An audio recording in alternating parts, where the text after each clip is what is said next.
Good morning. Everyone, especially you guys. Wonderful to have you in our worship service this morning. Thank you for singing. The junior choir is just great, but I have a question for you. How come you, as a junior choir, were able to get them singing and I can't? How is that possible? How'd you get them singing?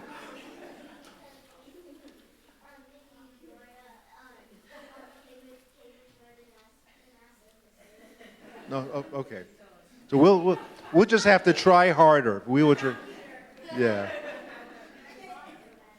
But it's a good way to kick off February, which is, what kind of month is February? Yeah?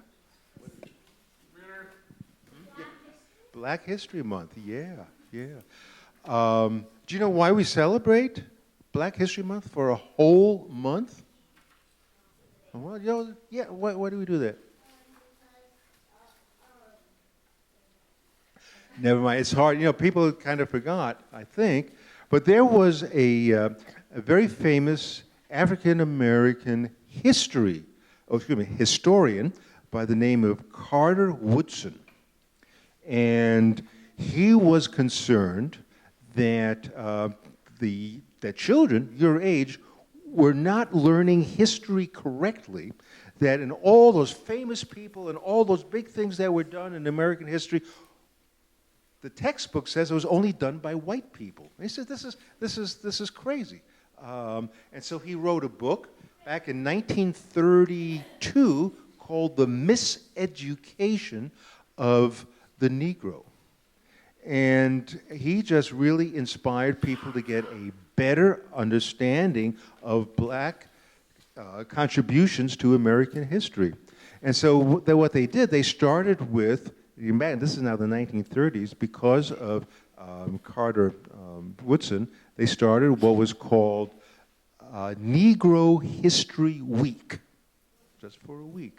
And that has now morphed into what we presently have, African American or Black History Month. And don't you think it's kind of fair that we learn about the history of how everybody contributed to American history? Don't you think that's fair? You know about, that's big. And years ago, nobody knew about Harriet Tubman. People, especially your age, because it wasn't in their books. Yeah. I'm sorry, did I? You have a book about it? Great. Okay. Okay, good. Yeah.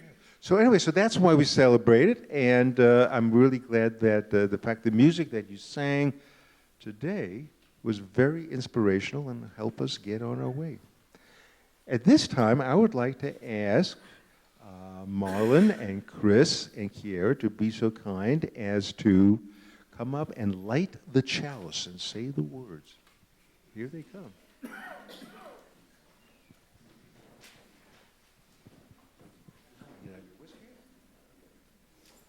Oh, there she is.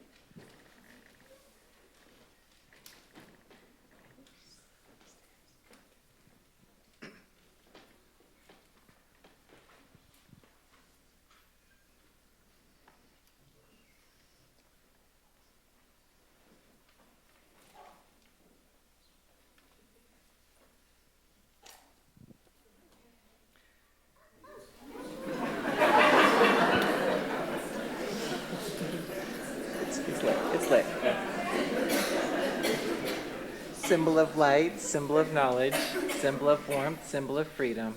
We light this chalice as a symbol of our faith. Here we gather to celebrate hope and the infinite possibilities of love. Thank you.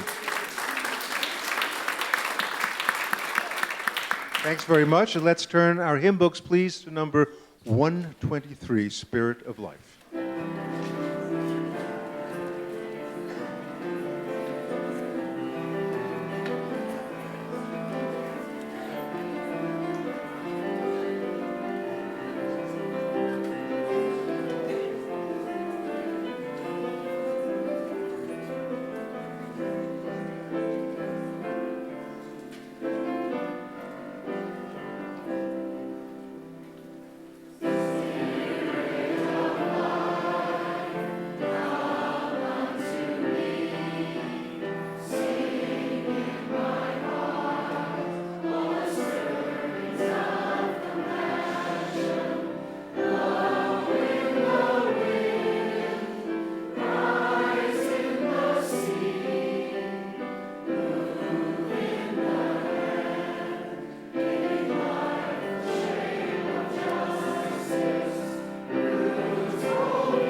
For our time of meditation and reflection this morning, I deliberately chose a prayer written by a colleague of mine who retired some time ago, Dick Gilbert. He's probably better known for his contributions to the Unitarian Universalist Association by being the author of the very popular Building Your Own Theology workshop, and has a wonderful sensibility which fits in perfectly, I think, with our two kind of concurrent themes. One is the polarization, the deep polarization in our nation, the huge divide that we confront, and also Black History Month. And in fact, much of his words really reflect or echo the words that the junior choir sang this morning. So let's take a moment and unite our minds and our hearts in a spirit of prayer and reflection and meditation.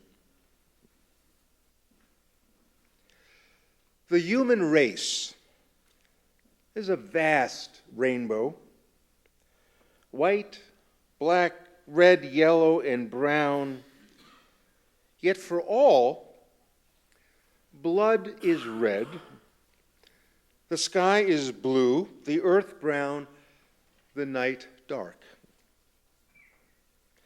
In size and shape, we are a varied pattern of tall and short, slim and stout, elegant and plain.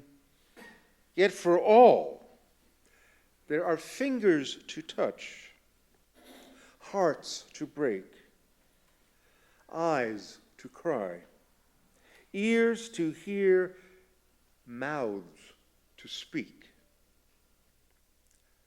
In tongue, we are a Tower of Babel, a great jumble of voices grasping for words, groping for ways to say love, peace, hope. Faiths compete, claiming the one way. Saviors abound, pointing to salvation. Not all can be right, not one. We are united only by our urge to search. Boundaries divide us, lines drawn to mark our diversity. Maps charted to separate the human race from itself. And yet a mother's grief, a father's love, a child's happy cry, a musician's sound, an artist's stroke batter the boundaries and shatter the walls.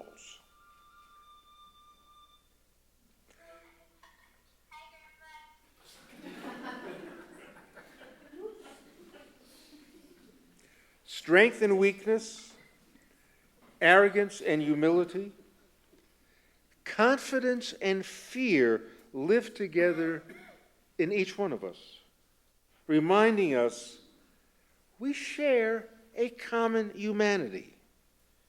We are all more human than otherwise. Amen.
So our reading this morning by Thomas Leeper. He is a behavioral scientist.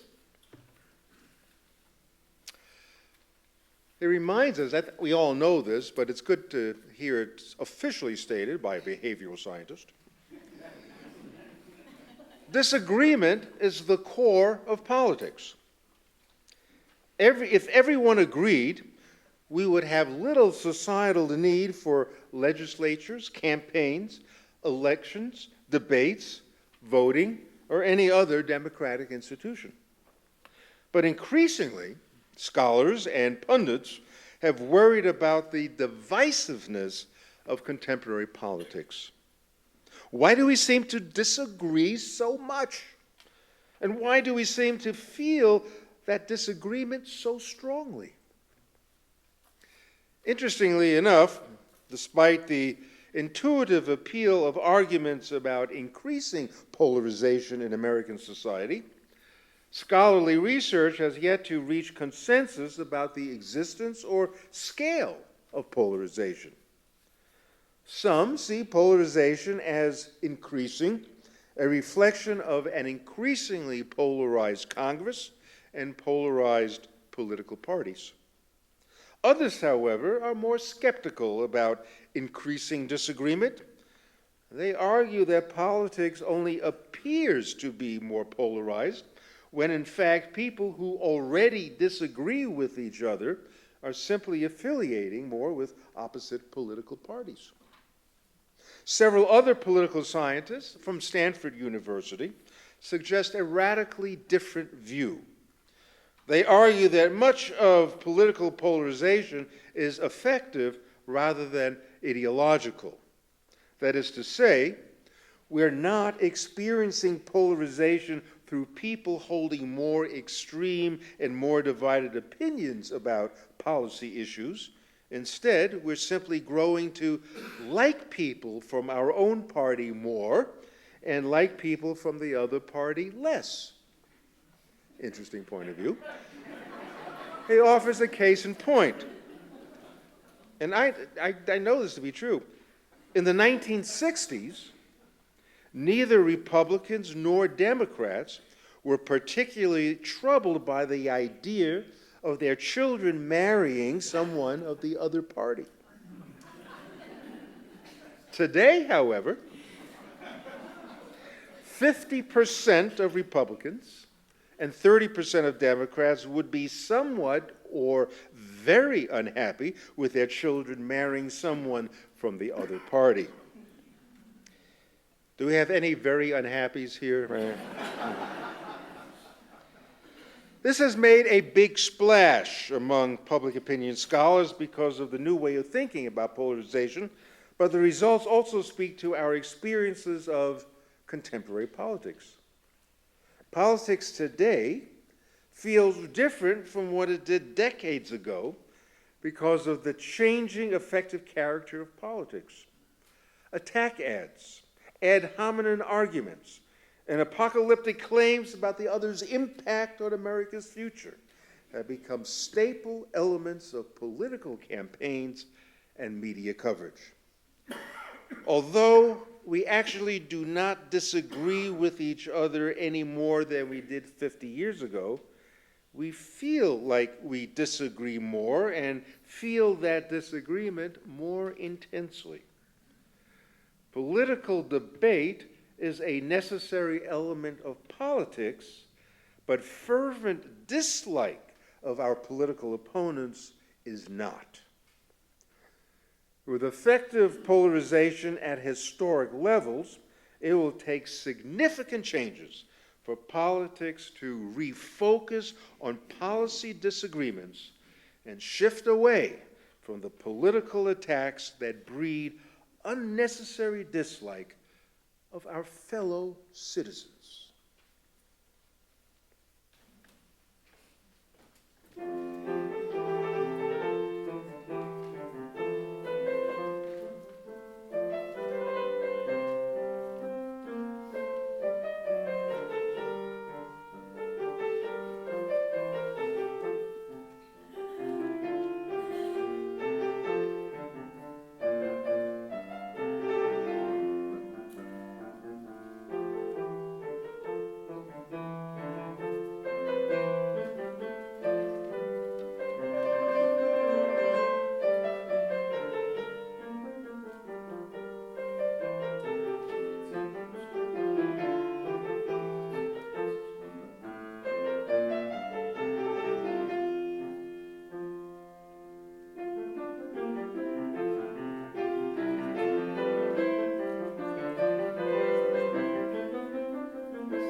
David has just polarized the piano. I don't know how you did that. How many agree with the first theme? Well, once again, a chance to welcome all of you with an especially warm welcome for those of you who may be here for the first time. I hope we have a chance to get better acquainted, and minimally do stop by our welcoming table and learn a lot more about this incredible congregation here in Salt Lake City. Please take a look at your order of service, absolutely jam-packed with stuff. You'll see that we, do it all, from art to meditation groups to learning more about the inland port. It's all here. Please take a look, acquaint yourself with the many offerings. Just because of the time essence, I want to mention that tomorrow night is family fun night. It's going to be a huge game night, a lot of fun. And if you're new with some young kids, come and participate in a lot of, it's a fun-filled intergenerational program, and you also get a dinner out of the deal, so it's not too bad. Also, please take a look at the back of the order of service, just to announce that the book discussion group on the African American experience through literature will continue in the spring. And just a quick heads up, the first meeting, Souls of Black Folk, don't be fooled. It's a very slim volume, but it is not fast reading. So allow yourself some time to really get into really one of the most, I think, basic fundamental things that we all need to know in order to better understand the Black experience. The second session is a huge book, not an African American, but it deals with the debate between William F. Buckley and James Baldwin. We're also going to be watching some of that debate on the big screen, so at least familiarize yourselves a little bit about that really historic debate. And then finally, How to Be an Anti-Racist by Ibram X. Kendi is the talk of the town, literally. Kendi fills the New Yorker, fills the New York Times. He is the scholar right now, and it's a book that you will gain a lot from. So just a heads up, this is the book discussion for this spring.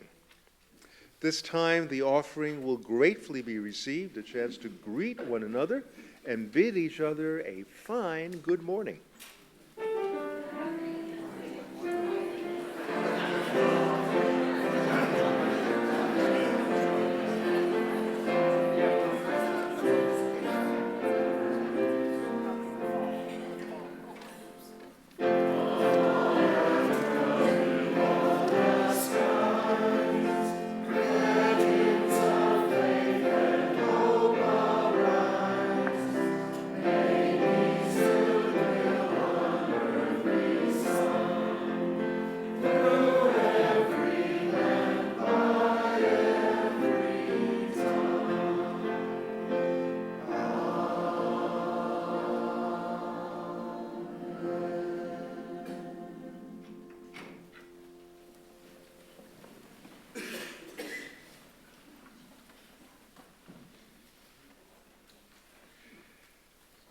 We live in political and cultural cocoons.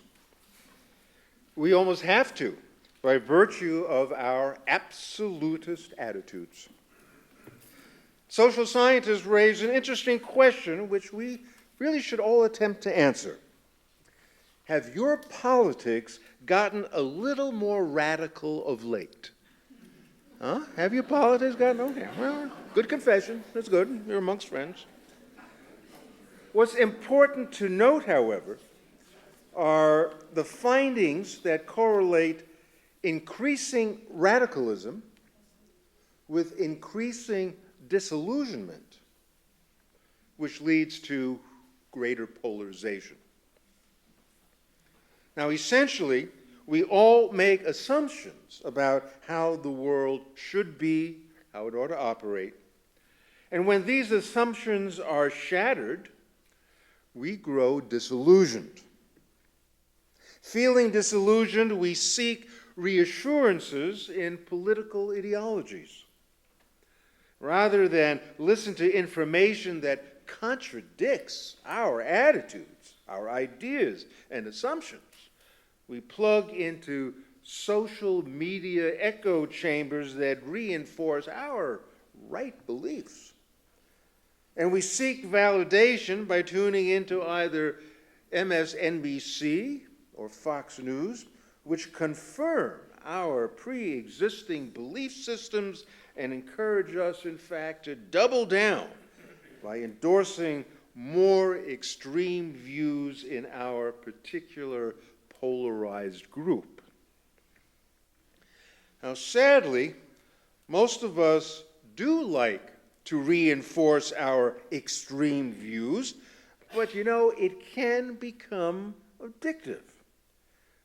I, to be honest, had to liberate myself from watching MSNBC because I was becoming rabid towards those who did not share my views. I could easily have been mistaken for an attack dog patrolling a company's expensive equipment left outdoors at night. My sense of being absolutely right was heightened to the point where I started not liking myself very much for who I had become. And I think, to be frank, I may not be alone in making this personal assessment where I was forced to conclude that I had simply gone over the line of human intolerance.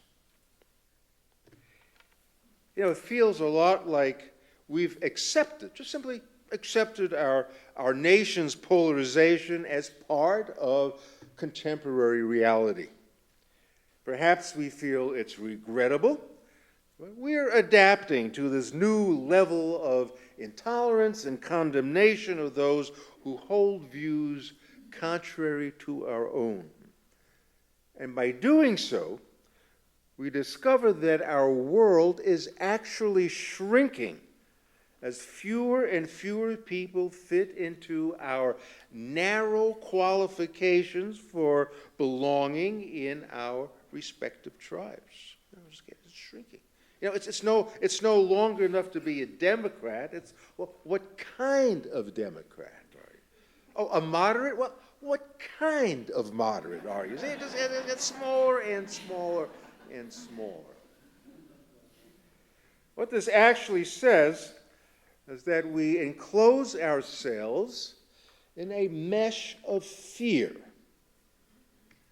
We want to protect ourselves because we feel threatened. We want to be comfortable with our own absolutist viewpoints, and thus what happens? We intentionally disconnect from others. Now, we can easily offer excuses for contributing. That's what we're doing, contributing to our nation's polarization.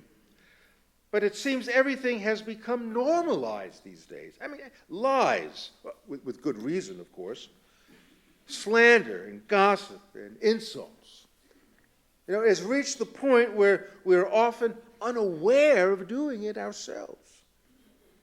There was the Hillary Clinton dig during the 2016 election campaign, calling Trump supporters deplorables. I remember thinking at the time, well, of course they are. What's the fuss? Why is everybody making such a fuss about it? And just this last week, Don Lemon had some guests on a panel who made fun of Trump supporters as ignorant beings who don't read books, they can't spell, they can't figure out a map, let alone point to where Ukraine is actually located. And so they did all this ridiculing with dumb Southern accents, poking fun at the elites, because the elites know about different countries in the world, and they sip latte.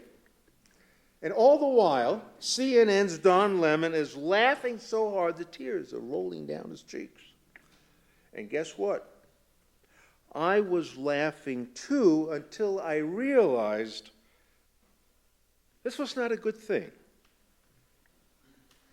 About half the United States as being demeaned and dehumanized for some cheap and easy laughs. The irony is that after 45 years of ministry, meditation training in Tibetan retreat centers, a frequent visitor to Zen centers, co-teaching a class on mindfulness in this church, practicing sitting meditation at home, I consider myself a person intimately familiar with the spiritual life. But here I was, sitting in judgment of others, and, to be fair, judging rather harshly. And what that means in a spiritual sense is separating myself from others. Polarization represents an extreme form, a breakdown of us versus them, right ideologies, wrong ideologies, people who are worthy or unworthy. And yet the essence of a well-developed spiritual sense of self insists that we are all kin. We're all kin with the same needs, wants, fears, and anxieties about life. So, what am I doing? Where am I going with all this judgment? There is, in fact, a spiritual exercise which helps us remember to see all people as fellow human beings. It may actually resemble more of a game that we can play at any time, anywhere, and it's called Just Like Me. And some of you may already be doing this. I know it may be new for most of you.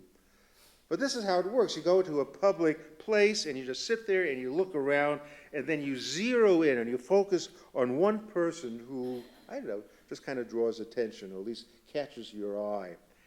And you say to yourself things such as, just like me, this person doesn't want to feel uncomfortable. Just like me, this person sometimes just loses it. Just like me, this person doesn't want to be disliked. Just like me, this person wants to have friends and intimacy. Now, we can't presume to know exactly what someone else is feeling and thinking, but, we know a lot about each other. We know that people want to be cared for, not disregarded. We know at some basic level every living being desires happiness and doesn't want to endure suffering. So if we view others from the perspective of just like me, there's a somewhat even mystical point of connection, isn't there? Even when we want to place a person into that deplorable group, well, you start playing just like me, and a bit of polarization begins to break down. Perhaps it's not much, but it's a start. The Buddha taught that all of us, in our essence, all of us are good and loving. Because of this basic goodness, we want to be there for others. So I asked myself, what if I saw a guy drowning in the middle of a large swimming pool and he was wearing a MAGA hat? Would I throw him a lifeline? Of course I would, without question. And so too would Don Lemon and Hillary Clinton. And if in reverse I was drowning, and all that was on the surface of this pool was my hat with a Bernie 2020 button attached. Would a Trump-supporting member of the NRA throw me a lifeline? Well, I think so. I don't want to test it, really, but I think so. I do. And this leads me to a seldom taught Buddhist concept called bodhicitta. Now, we all know about mindfulness. I mean, good heavens, mindfulness is increasingly taught in grade schools these days, teaching children about deep awareness, really paying attention, being fully conscious, rather than living as though you were just asleep at the wheel or living in a superficial manner. In addition to striving for an awakened mind, or being woke, as we commonly use the term, bodhicitta deals with not the awakened mind, but the awakened heart. In Buddhism, there really is both, the awakened mind and the awakened heart. In other words, we can easily become so entrenched in our life patterns, stuck in our ways, that something gets in the way of helping others. Now, this basic goodness which the Buddha addresses, the basic goodness that sits at the core of every person, is just covered up with crap.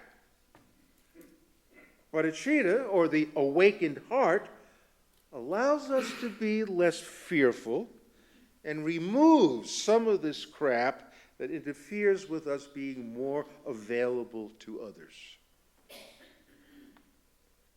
Where mindfulness dwells more in our intellectual lives, attaining realizations, becoming acutely aware of meanings, bodhicitta dwells in our emotional realm. Being there for others is immensely powerful.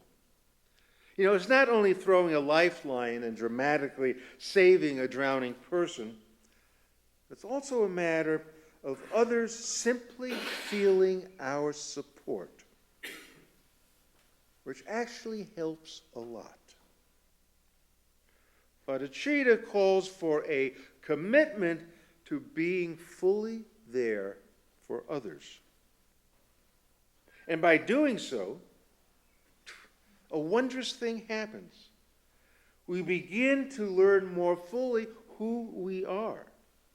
We will awaken to our deepest nature. So think of it this way. Think of bodhicitta as open-hearted. Now we've got open mind in one heart. It's open-hearted too.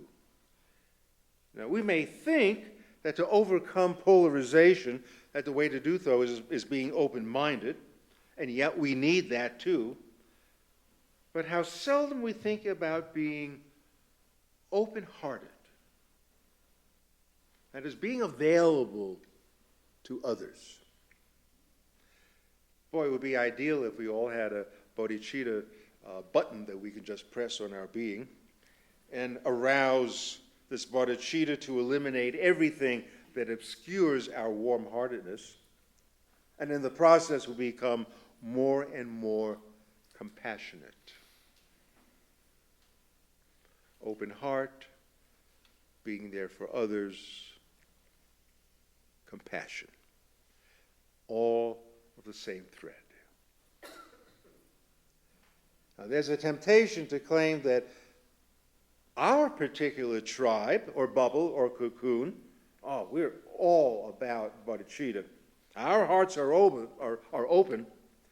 The problem lies over there with them. But they would claim equal time for being a group that was open-hearted, which of course would really flabbergast us all. Ultimately, and here's the question, do we believe in the teaching that emphasizes goodness in all human souls? Do we believe that? Now, we might be inclined to say yes, with the caveat that they have a lot more crap that gets in the way of helping others. We're all about helping others with Well, a few exceptions. Last Monday, I was reminded of the horrors that polarization brings to the table. Monday marked the 75th anniversary of the liberation of Auschwitz-Birkenau concentration camp. Polarization fed the brutal and vicious chapter in human history. It was made possible by stoking fears of minority people and then dehumanizing them. Toxic political rhetoric divided groups. Attacks were directed at people deemed unworthy. Truth and facts were under assault. Control over the historical narrative framed the battlefield. Now, we can pretend that the Nazi atrocities ended 75 years ago and the words never again remain immortal. But the director of the Auschwitz-Birkenau State Museum, Piotr Sawinski, expressed grave concern. He said, "We're having trouble connecting our historical knowledge with our moral choices today." Let me say it one more time. We're having trouble connecting our historical knowledge with our moral choices today. He then goes on to say, I can imagine a society that understands history very well, but does not draw any conclusions from this knowledge. The resurgence of anti-Semitism and the dehumanization of other minority groups and the flagrant display of white supremacy must be a starting point for reducing the strains of a polarized society.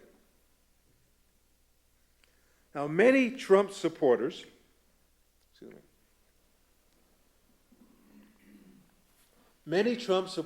I know, my brother among them, most Senate Republicans, as cowardly as they may appear, do not want to see a resurgence of the brutality that ended 75 years ago. But we need the conversation about connecting history with the moral choices before us today. We need to be honest and acknowledge the resemblance, the historical parallels between then and now, and underscore everything the human community shares in common. We must reduce the us-them polarity. Just like me, Mexicans want the best lives for their children. Sit with that. Well, it's a start, a humble beginning for moving away from the extreme polarization which has become a fixture in everyday reality. I try to remember, as a human being, I have no choice but to save you from drowning regardless of your politics. And I believe you feel the same way. And I say to my Trump-supporting brother, literally, just like me, you want to be loved by your children and grandchildren. And just like me, you have worries about growing older and this possibility that our spouse may predecease us and then we're alone to face the world. Just like me, you get irritated over stupid matters. But ultimately, my dear brother, you and I both want a world that is peaceful and kind and loving. Now, I hope you don't think that in expressing this, I come across as, even somewhat naive. I believe I know how the world really works. I merely want to offer not a solution to polarization, but a new approach for how to deal with this. If we admit that we are surreptitiously deepening polarization by our unconscious actions, then we need to examine how that conflicts with our spiritual lives. Or suffice it to say, we need to examine how our Unitarian Universalism's embrace of the goodness of all humankind. That's a rhetoric we spout freely and often. But how does that fare with a polarized society? And where do we find ourselves in this mix of, yes, we are all connected, then this polarization? Where are we in all this? If there was ever a time to incorporate our UU principles, most notably this sense of interconnectedness with all others, my God, it would be now. We may not be able to end polarization and hatred and the dehumanization of others, but whenever we catch ourselves polarizing with our words, thoughts, actions, then we're in need of remembering or injecting a bit of bodhicitta into our usual patterns of behavior. And thus we can enable healing rather than stand in its way.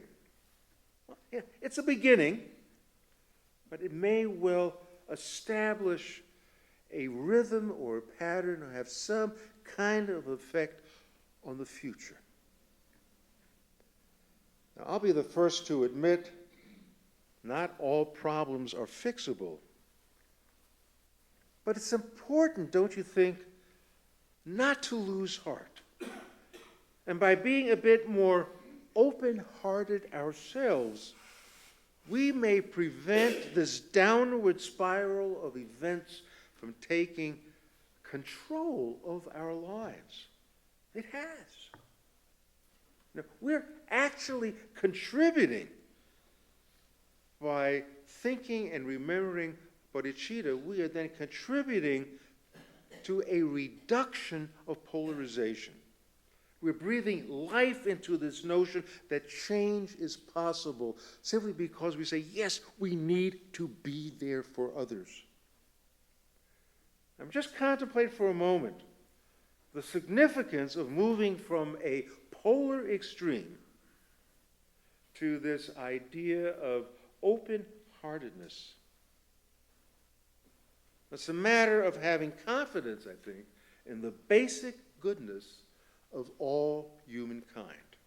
If we adhere to that principle, if we adhere to that teaching by the Buddha, it becomes possible. We live in very challenging times. Polarization is extremely dangerous. We know that to be true historically. The current impeachment trial, although that's kind of over, made the polarization more than obvious. But human society's reliance on truth and facts stirs in the souls of a few senators we thought we could never connect with. Now, we could say, only 2 senators have followed the dictates of their conscience and their hearts. But we can also look to this as a beginning. 2 have moved away from extreme polarization. Change will come in the only way it knows how, incrementally. We can't help that. But we can be part of the healing and move towards a more enlightened world by way of our own mindfulness and bodhicitta. When you come right down to it, our spiritual lives are being tested. May we rise to the occasion. So be it. May we close with hymn number 168.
In extinguishing the chalice, may we conclude with some encouraging words by Pema Chodron.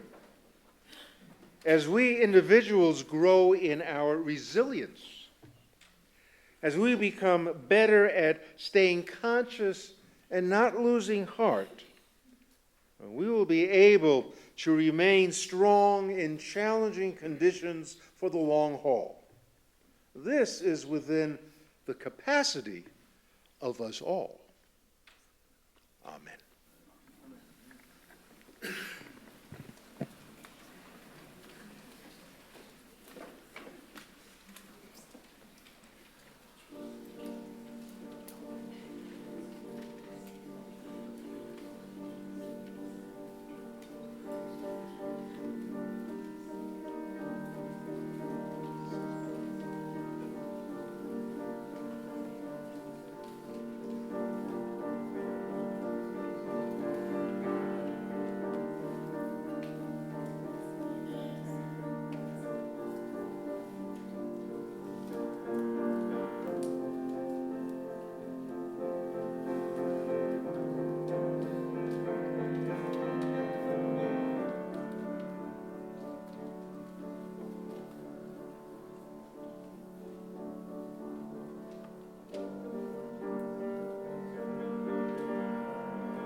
David, thank you.